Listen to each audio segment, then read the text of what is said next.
Bajamos, había que ir deslizándose por la nieve, por el hielo. Había quien perdió la vida descendiendo por aquel precipicio, aquella montaña. Por desgracia era una época negra que nadie puede ahora darse cuenta de lo que se vivió en aquellos momentos. Verdaderamente un drama fue para la gente, para la humanidad. Y allí se resintió mucho se resintió el drama.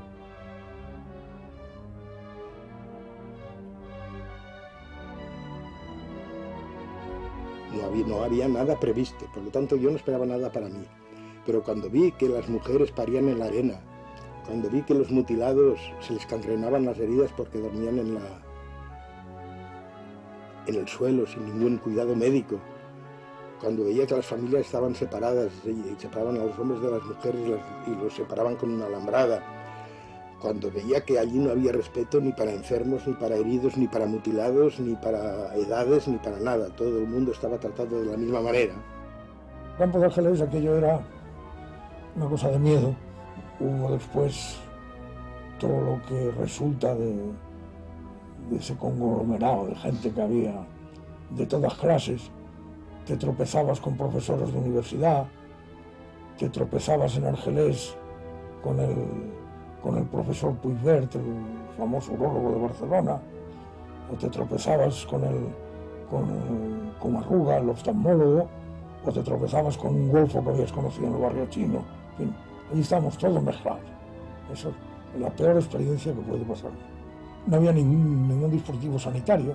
Habían instalado unas bombas de agua 50 metros del mar, en la arena, agua salitre puro, y todo eso pues produjo una hecatombe con una epidemia de disentería de miedo. La gente se moría como chinches. Yo tenía 10 años cuando la sublevación de Jaca.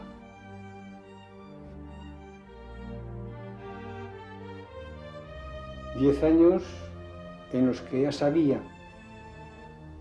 muchas cosas de lo que ocurrió en la historia de Francia. Aprendí a leer en 3 libros hechos por Víctor Hugo y por Eugenio Sué. Esos libros me los ofrecía mi abuelo, que era un tanto aventurero. Conocía pues un poco de lo que había ocurrido en Francia, su historia, laicismo, revolución, y pensaba en Francia pues que sí, que era una patria de todos los libertarios y de todos los liberales y toda la fraternidad. ¿Cuál fue mi sorpresa al pasar a Francia y verme en los caminos crucifijos y cruces? ¿Cuál fue mi sorpresa al verme con tanta disciplina, con tanta sumisión a un régimen, a una estabilidad, a un Estado que en España no lo conocía y que en España, pese a todo, se encontraba más hostilizado por la rebeldía individual de los españoles.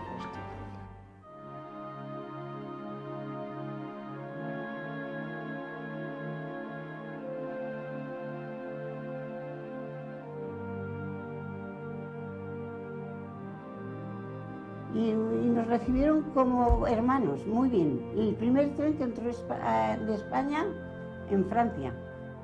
En Condón, cuando llegamos, no los primeros días, pero cuando empezamos a conocer, pues yo dije que era modista y enseguida me proporcionaron un taller de modista, lo cual estuve un cierto tiempo, que se portaron muy bien. Por la noche, pues vemos que los gendarmes vienen llorando a las barracas, compañeros, que está la guerra, que tal, a ver si nos ayudáis. Piden los compañeros que estén dispuestos a ir al tercio, al ejército, voluntarios, o formar unos batallones en marcha, exclusivamente de españoles, pero con los mandos franceses. Y después las compañías de trabajadores, todo eso voluntario todo. Entonces, ¿qué? Salió mucha gente. Empezamos a trabajar también para la guerra. Nosotros hacíamos las botas de los oficiales, pero ya estaba incluido una compañía de trabajo. Fíjate, automáticamente, sin querer, o sea que yo podía estar trabajando allí, pero me habían incluido una compañía de trabajo. Entonces empezó la vida ya entre los españoles, de tal y de organizarnos y demás, hasta que vino la debacle.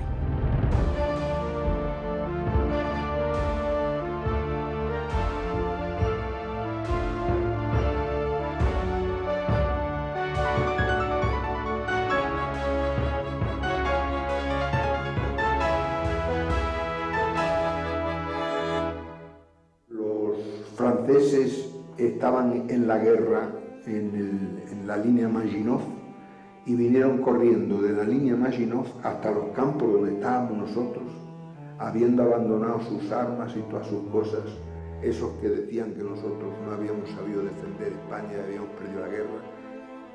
Nosotros habíamos mantenido la guerra durante 3 años, ellos la mantuvieron durante 2 meses.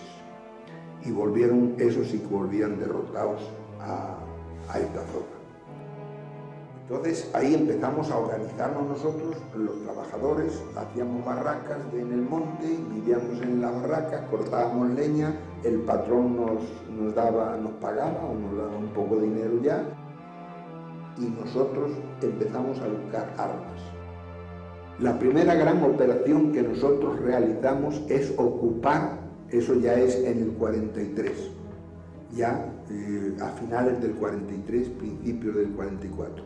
Hasta esa época las operaciones eran pequeñas, saltar un puente, matar a un alemán que montaba la guardia en tal sitio, hacer un sabotaje acerca de la gendarmería, operaciones más pequeñas. Pero cuando ya empezamos a tener armas, ocupamos una ciudad que se llama Prades. No caer en la deformación que dicen que los comunistas fuimos a organizar justamente guerrilleros después de que los alemanes tocaron la Unión Soviética. Eso es completamente deformado y falso. Nosotros estuvimos organizados ya en los campos de concentración, organizamos los chantieres, organizamos todo, antes de que los alemanes pasaran a la línea de demarcación. Que el cuerpo de guerrilleros era un ejército sin uniforme, muy bien organizado, que cada uno sabía lo que hacía, pero que no sabía lo que hacía el vecino. Las reglas de la clandestinidad son sagradas, es decir, si no respetas eso, los echas enseguida. Primero, ninguna fotografía. Segundo, ningún nombre. Y segundo, ningún papel en el bolsillo, nada. Es decir, a ti te queda la policía. Lo primero que te esperabas es que, yendo por las calles, una racia de estas te podía detener. Identificar al enemigo, porque nosotros éramos republicanos antifascistas. Apenas si salvamos la piel cada uno de nosotros. Cada uno sabe si quien pueda. Para ganarse la vida era un problema, para tener papeles otro problema, el otro que tenía antecedentes de policías era otro problema. Toda la gente que tenía antecedentes aquí, políticos, los iban cazando. Hasta que no terminó la guerra, no tuvimos aquí libertad y no teníamos nada más que represión y no teníamos ninguna facilidad y estamos sometidos siempre a una vigilancia continua.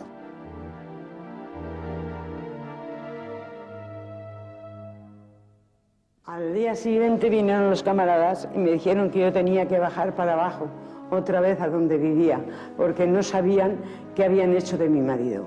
No sabían si lo habían matado, si lo habían llevado a Alemania, si lo tenían secuestrado, no sabían nada. Decían, eres tú la única que puedes dar la cara para encontrar a tu marido. En la casa no tenía nada, ni para darle a mi hija un poco de leche. Yo le daba el pecho y mi hija se mantenía con una leche que no estaba buena porque yo tenía muchos disgustos. A la cárcel llamé, me pasaron a un despacho y me dijeron, si usted nos dice dónde están los guerrilleros, si usted le dice a su marido que nos cuente todo, que lo sabe todo, su marido es el jefe del cuerpo. Digo, no, mi marido no es nada, mi marido de oficio tiene campesino y mi marido corta árboles porque en su pueblo ya los cortaba y no sé nada. Yo no lo conocía a mi marido, de la forma que le habían maltratado. Le habían dado con la máquina de escribir en la cabeza, tenía todas heridas, tenía el pelo que se lo habían arrancado, no podía ni hablar, Yo, con toda mi pena, le dije, estos señores me dicen que te pregunte esto y esto. Mi marido dice, yo no sé nada, ya les he dicho todo lo que sabía. Mi marido lo liquidaron porque se dieron cuenta que estaba complicado.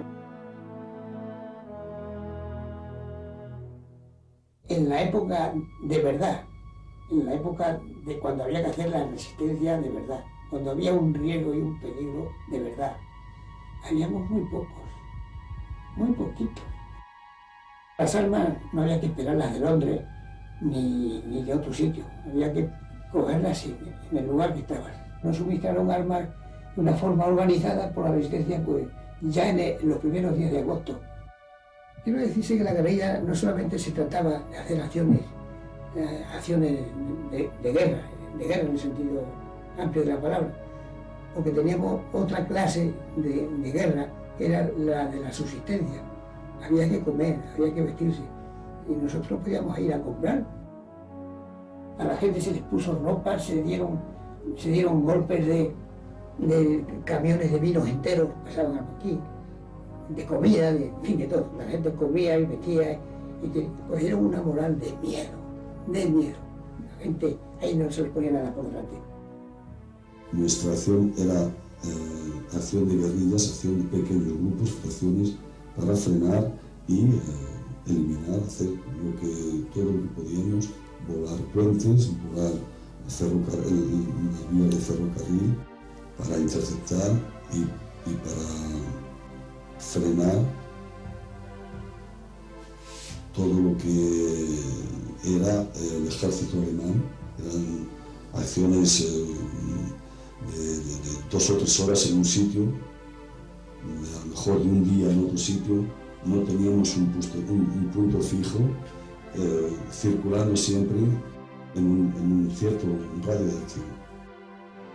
Esa fue una de las actividades de los FTP muy significativas. Y la lucha por la liberación se hace en cuanto se tiene conocimiento de que las unidades alemanas han recibido orden de evacuar la mediodía Francia y dirigirse hacia el este, es decir, subir por el valle, llegar hasta el Valle del Ródano y subir por el Valle del Ródano hacia el norte.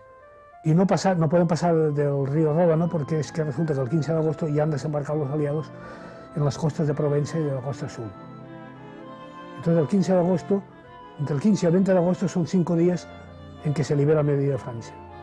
En una infinidad de fincas y de haciendas hay trabajadores agrícolas españoles, trabajadores que están trabajando en el campo y que ven la carretera y que están conectados, controlados se llamaba entonces, por grupos de guerrilleros españoles, grupos que envían un guerrillero de cuando en cuando, cada 4 o 5 días, a que les entrega la libretita donde han anotado, pues tal día hemos visto pasar, tal día hemos pasado tantos camiones, tantos llamaban artillería, tantos tanques. Había gente metida en todas partes y eso es lo que explica que el movimiento de resistencia y de guerrilla española en Francia pues tuviera tanto poder intensamente y en el tiempo y en el espacio. Cubiertos más o menos por una compañía de trabajadores extranjeros que estaba en Realville de Taregarone, donde ya más o menos empecé a participar en la cosa de la resistencia francesa, hasta que llegó el final. Quiere decirse que esto era en el 1944, en el mes de julio, me hirieron los combates de liberación de Montauban, en la Plaza del Ron. Los españoles en general fuimos seguramente los que jugamos un papel muy decisivo y se impidió de que una de las columnas fuertes alemanes que habían pasado por Urador se les paró en las puertas de Montauban y fuimos nosotros. Nosotros con la particularidad que también había franceses.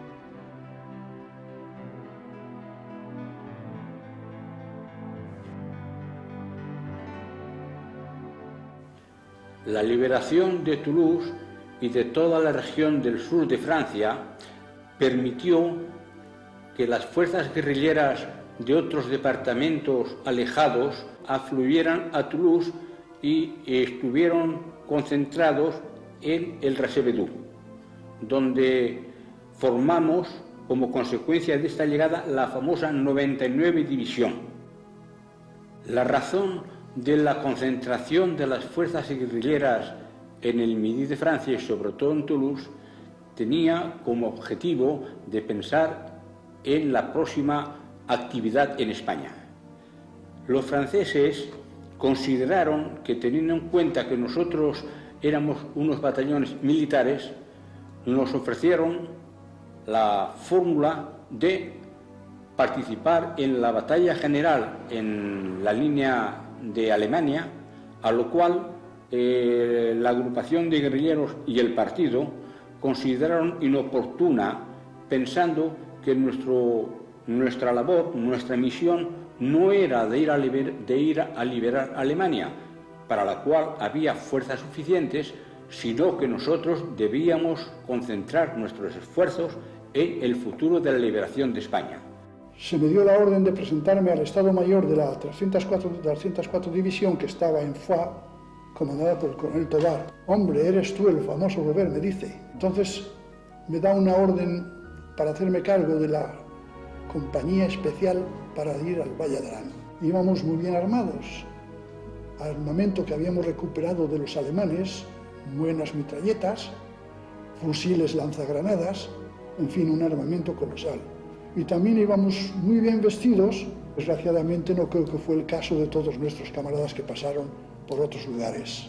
El objetivo primero del Valle d'Arán era de ocupar Andorra para apoderarse de la emisora y transmitir cara a España. Y luego de ocupar el Valle d'Arán, porque como el Valle d'Arán en aquella época estaba durante el invierno, durante 3 meses o 4, estaba aislado del resto de España a causa de la nieve. No había los medios de comunicación que existen hoy. Y claro, hubiéramos entonces creado una cabeza de puente en territorio español, lo que hubiera tenido como consecuencia el llamar la atención de las potencias de los aliados y de decir, vamos a hacer algo por estos republicanos que se han batido con nosotros, que nos han ayudado y que merecen que se haga algo por ellos. Desgraciadamente, la operación fracasó. Así que en el Valle d'Arán fue una operación que nadie la estudió. Inclusive los mandos que dirigieron esa operación en el Valle d'Arán no supieron dónde metieron a la gente, porque si el partido, si se puede decir que el partido, que era la agrupación también, ¿verdad?, organizó esa operación, no hubo nadie que se negara a hacer una cosa semejante, porque era ir al agujero, era ir al desastre. Y claro, en aquella época decirle al partido yo no voy al Valle d'Arán o yo no voy a España, sobre todo cuando se tenía una responsabilidad de grado militar, aquello era un suicidio cara al partido.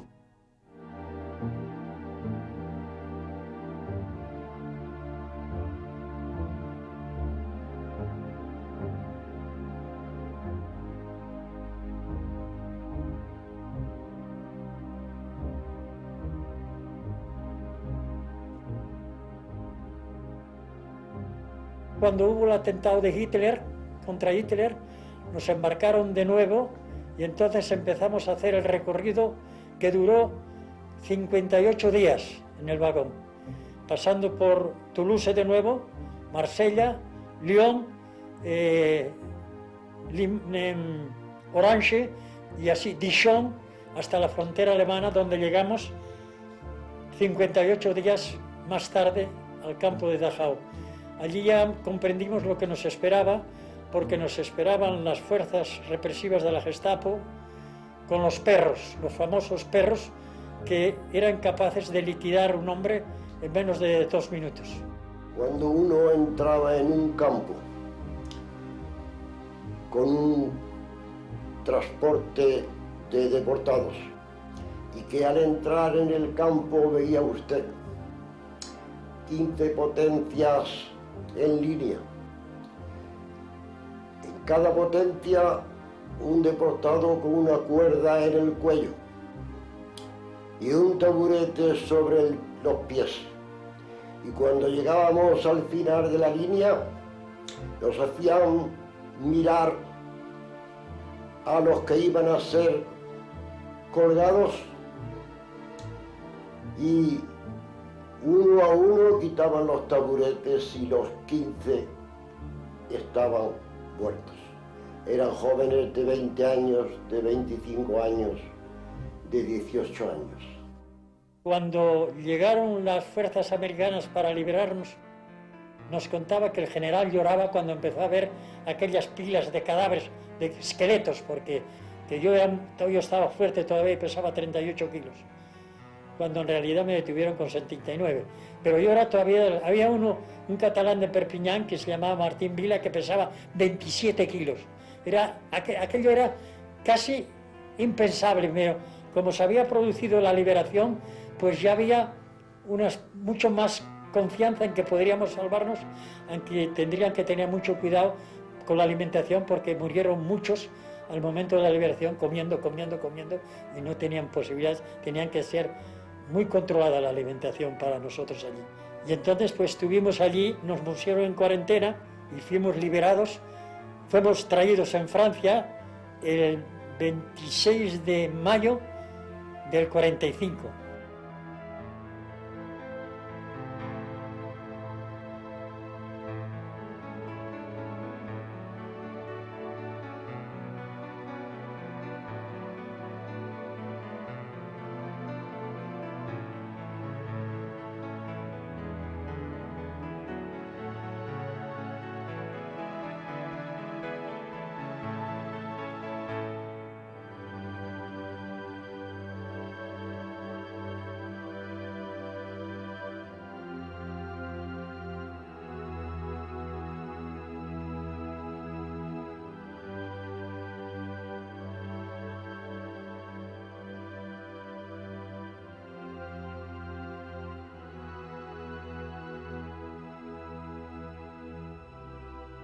Cuando vino la liberación, pues mítines, conferencias, aquello fue un bullicio, había una actividad enorme, festivales.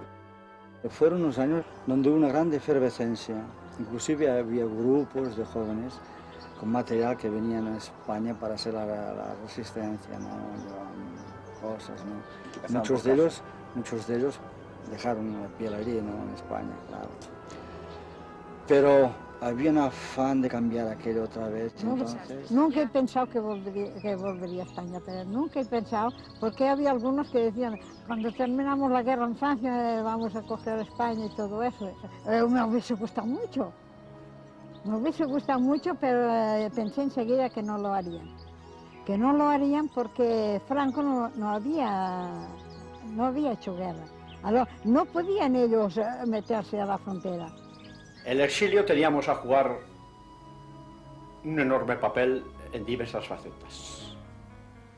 Primero, teníamos que ser la caja de resonancia en el exterior para denunciar la existencia en España de un régimen de dictadura. Segundo, teníamos que hacer el papel de intendentes para ayudar a nuestros compañeros del interior. Tercero, teníamos que ser la base de operaciones desde la que se iniciase la resistencia al régimen franquista. Cuarto, teníamos que ser una base de formación de cuadros con vistas al mañana. Y quinto, teníamos que preparar la alternativa política. De esas 5 cosas, realizamos, creo yo, perfectamente 3, las 3 primeras, pero dejamos de cumplir las 2 últimas. No nos preocupamos, o muy poco, o por lo menos insuficientemente, de crear los cuadros con vistas al mañana, y menos todavía de crear y de ofrecer al mundo y al pueblo español una alternativa política.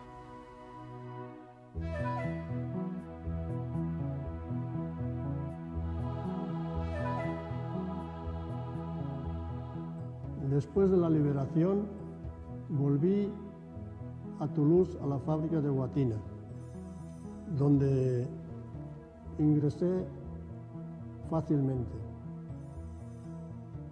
porque los organismos que controlaban la entrada eran muy partidarios de los españoles que salíamos de la guerra. En Francia se nos abrió las puertas de todas partes.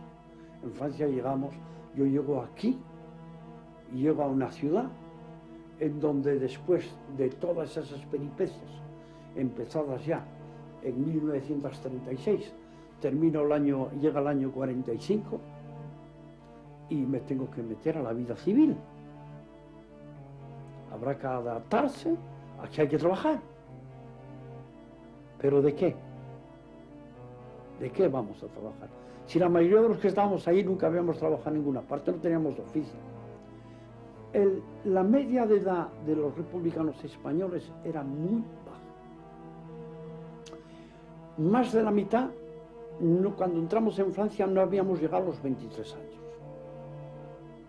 Y habíamos hecho mucha guerra, muchas huelgas, mucho, digamos, no debate, no, lucha política o social, pero no teníamos en las manos adaptadas ni a coger ni un martillo ni una lima, y me pongo a trabajar. Paso a ser albañil, me caso entonces, que un lugar pasa a ser albañil, el albañil pasa a ser jefe de albañiles, el jefe de albañiles pasa a ser jefe de chantier, y ahí me instalo por mi cuenta con otros 3 amigos, todos viniendo del campo anarquista. Durante 35 años trabajé en el campo, lo que no impidió que un militar en el Partido Socialista, enero de 1951, contraje matrimonio con una hija de un emigrado económico. Un hogar, 2 hijos, no son franceses, no es natural, pero nosotros guardamos la nacionalidad española.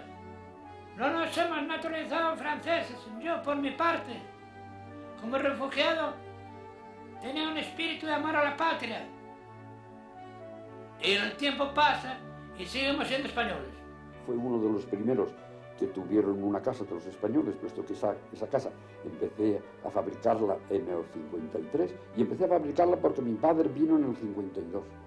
Y yo le dije, bueno, esto aún es tiempo de que yo vuelva a España, es que tú qué es lo que piensas. Y me dice, mira Paco, tú aquí tienes un empleo, estás en la oficina del dibujo, de los estudios de utilaje, yo creo que lo mejor es que te quedes aquí, tú haz la casa, haz todo lo que quieras, pero yo creo que de España no cuentes a venir, porque tenemos que poner en marcha todo un montón de gente de la familia y que todos se van a reír de nosotros, y que eso no puede ser. Y además, tú ya sabes que tú estás condenado por ser capitán del ejército a 30 años y un día, y que no hay solución para ti. Bueno, total, que en ese momento yo digo, bueno, pues nada, pues mira, voy a empezar a hacer una casa y seguramente pediré para hacerme francés. Y así fue. Cuando nuestros niños tuvieron ya 7, 10, 12, 13 años y esto, inclusive decidimos naturalizarnos, porque ya no veíamos esperanzas de volver nunca más a España. Entonces decíamos, nuestra vida ya se rompió al paso de aquí, la lengua, las costumbres, la poca adaptación de la gente. Entonces pensemos, por lo menos que nuestros hijos tengan una situación y ya se encarrilen. Decidimos de hablar el francés entre nosotros, porque resulta que mis niños, como hablábamos mucho el catalán, pues iban a la escuela y a lo mejor les preguntaban alguna cosa y daban el nombre en catalán. Y es debido a la fuerza muy fuerte de la enseñanza durante un siglo en Francia, y que la hemos encontrado nosotros aquí en el 45, después de la guerra. Y era una máquina de integración muy fuerte. Y claro está, nosotros seguramente hemos resistido un poco porque teníamos cosas, ambientes diferentes al lado de esta escuela. No obstante, era muy fuerte este instrumento.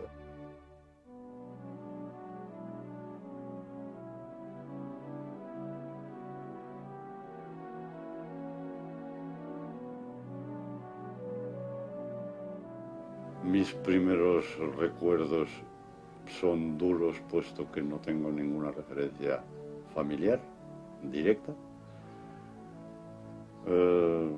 A partir de los años 45, 46 tengo las referencias familiares de que mis padres rojos no están en España. Esos primeros recuerdos de mi vida me han marcado profundamente, puesto que en el momento que puedo venir a Francia, ya con 14 años, yo no tengo referencia familiar precisa. Cuando llegué en el tren a la frontera, mi poco bagaje, llevaba un tomo, medio tomo del Quijote. Al mismo tiempo llevaba una serie de cromos del fútbol de aquellos tiempos. Lo curioso es que mi padre estaba encantado cuando me vio llegar con el Quijote, pero no lo estaba tanto cuando me vio los cromos, sobre todo que representaban personajes de la época, estilo Izaguirre, Gorostiza, Igoa. En el mes de agosto tuve que desplazarme a París para asistir a una conferencia internacional de los partidos socialistas. Al terminar la conferencia, yo me vi obligado, claro, como representante del Partido del Interior, regresar a España. Por última vez, precisamente, haber sido ya 6 veces que había cruzado la frontera. En la 6ª vez, al llegar a Puigcerdá, yo me veo inmediatamente por la mañana, entro por la noche en el Hotel del Carmen y por la mañana me veo que yo estoy acorralado por la policía española. Esto ocurre en abril de 1947. Al salir de la prisión de Burgos en el año 61, yo estaba deseoso de ver especialmente a mi hija, que había dejado de 3 meses, y a mi mujer. La policía me negó el pasaporte inicial, no sé por qué. Posteriormente me autorizó con un pasaporte legal que me proporcionó un jefe de la policía del régimen para que yo pudiese ver a mi hija durante 3 meses. Libertad vigilada me autorizó también a venir exclusivamente 3 meses a Toulouse. A mí se me olvidó regresar, eso es la verdad. Me puse en libertad provisional, esto era en el 50, y me vine a Francia. Ya no quise saber nada. Y aquí encontré trabajo, clandestino de veces, hasta que me hicieron carta ya de trabajo, pero todo se pasó bien. A los 3 meses por ahí traje a la familia. Primeramente he trabajado montando los raíles del tren, he trabajado en una máquina de cortar madera y después en la masonería, o sea, albañil. Hasta que no murió Franco no he vuelto a España nunca. Si hubiera vuelto, mal asunto. Me guardé aquí. Después he vuelto una vez, tengo familia ahí. No es que me se olvida la España, ni la olvido, porque hay costumbres que no puedes olvidarlas. Pero aquí estoy bien. España mucho más recuerdo, sobre todo los tricornios, sobre todo esos.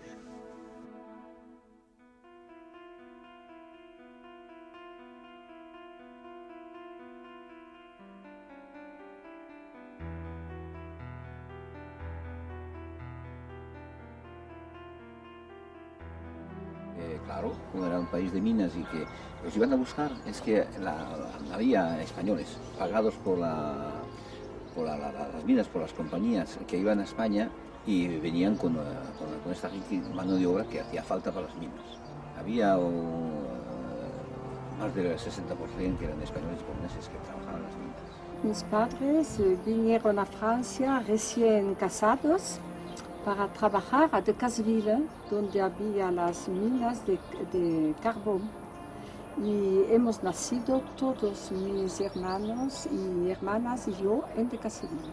Sí, mi padre ha venido con muchas ilusiones. Con Francia quería hacer todo en Francia, porque Mosquiruela, donde vivía, es un pueblo muy pobre, era en el campo y ha hecho mucha ilusión de venir a Francia.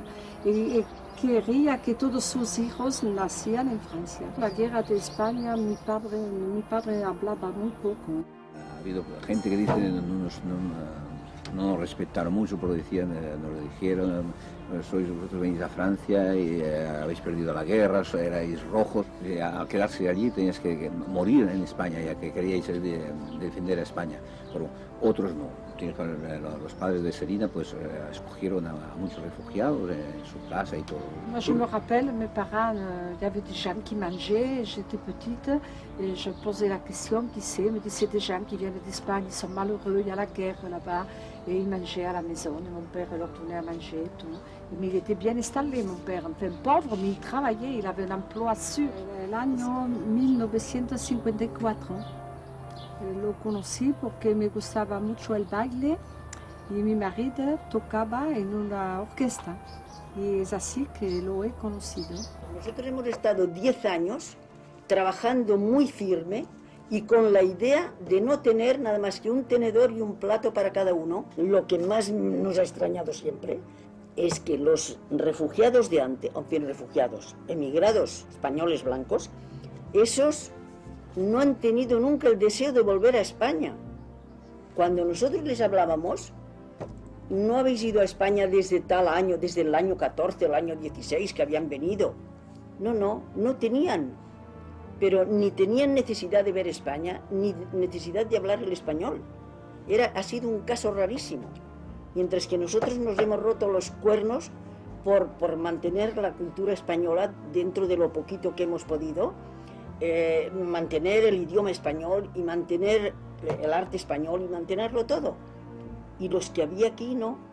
Mi padre tenía bastante relación con los gallegos que trabajaban con él, con todos los españoles que los visitábamos, íbamos a comer.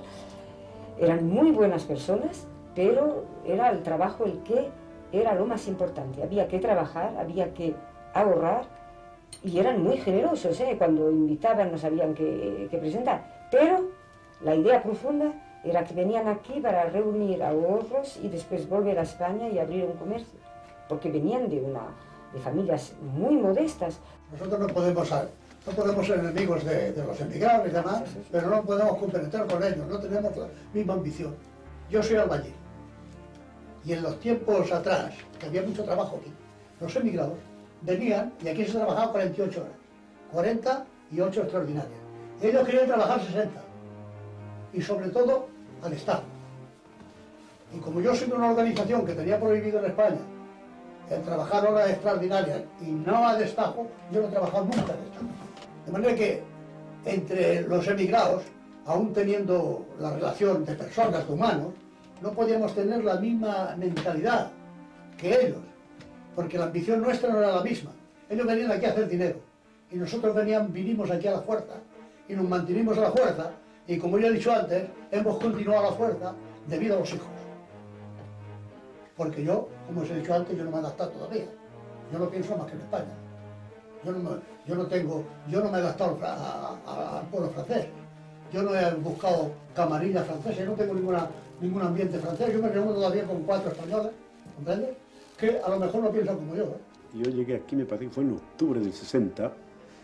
Llegamos un amigo y yo que trabajábamos en Bilbao y vinimos, bueno, pues con una idea de tratar o ver qué había aquí para ver si se podía vivir mejor.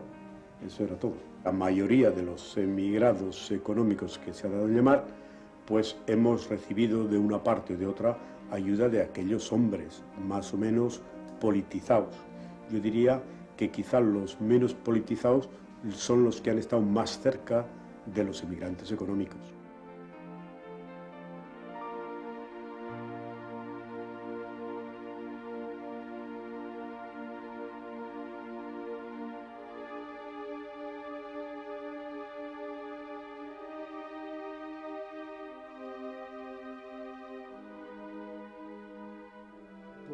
Necesidades de trabajo, había una penuria muy grande de trabajo en el momento, después de la guerra.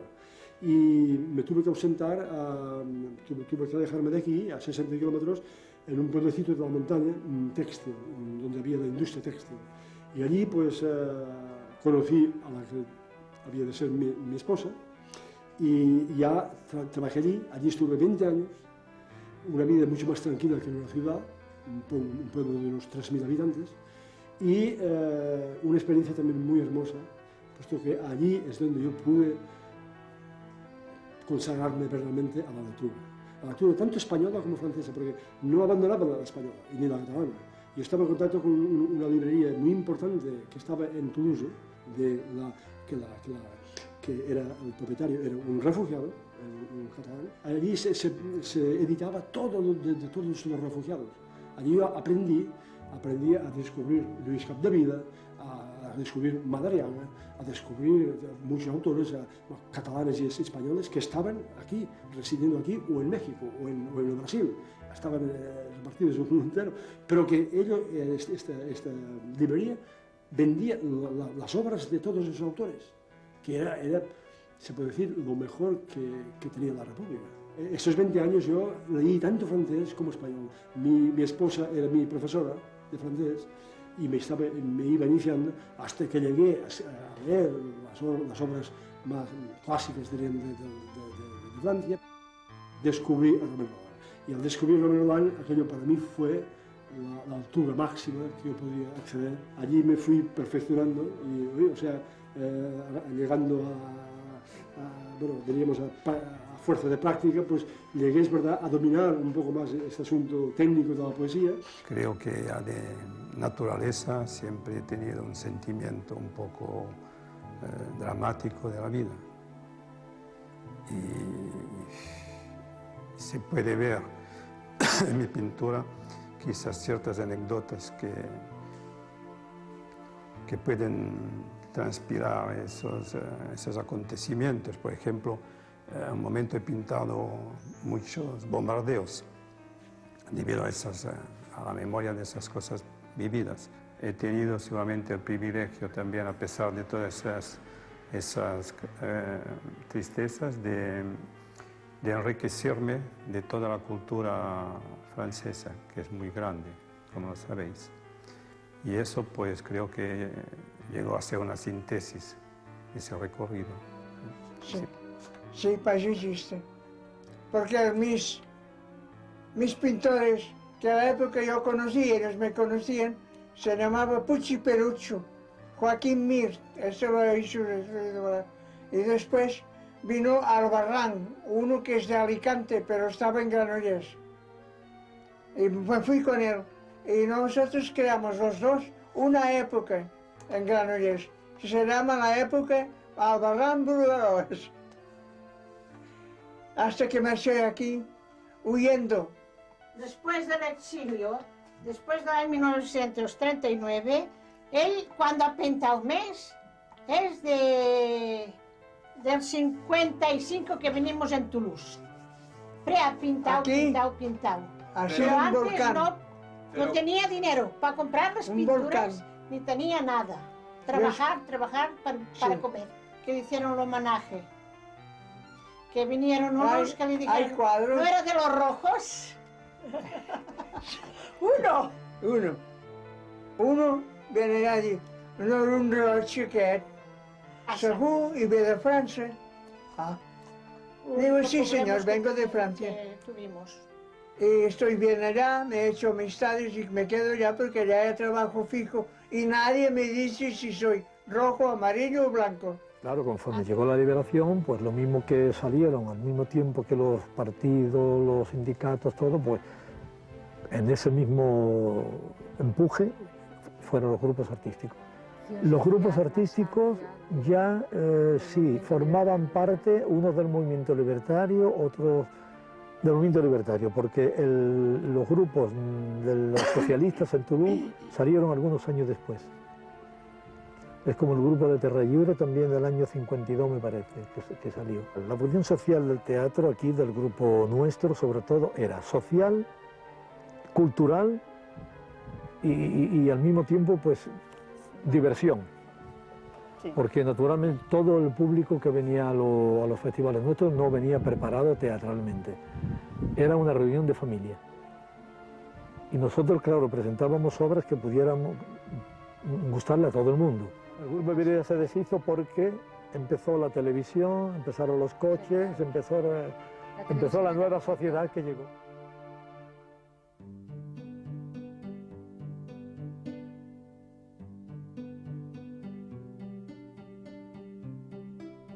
De todas maneras, hemos tenido suerte de venir a parar a un país libre como Francia.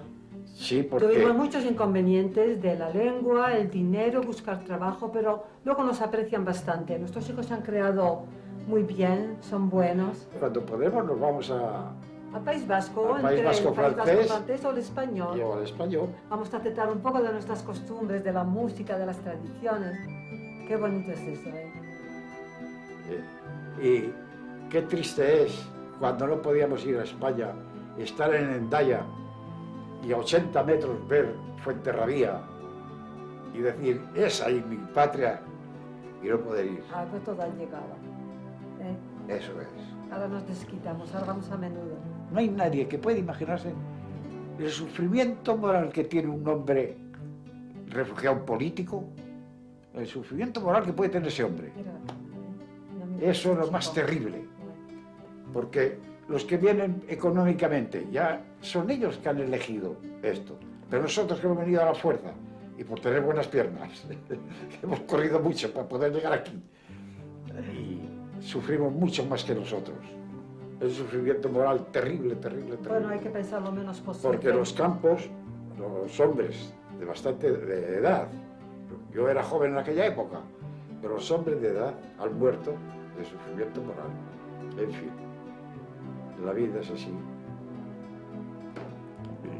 La guerra es La guerra. Todas las guerras son iguales.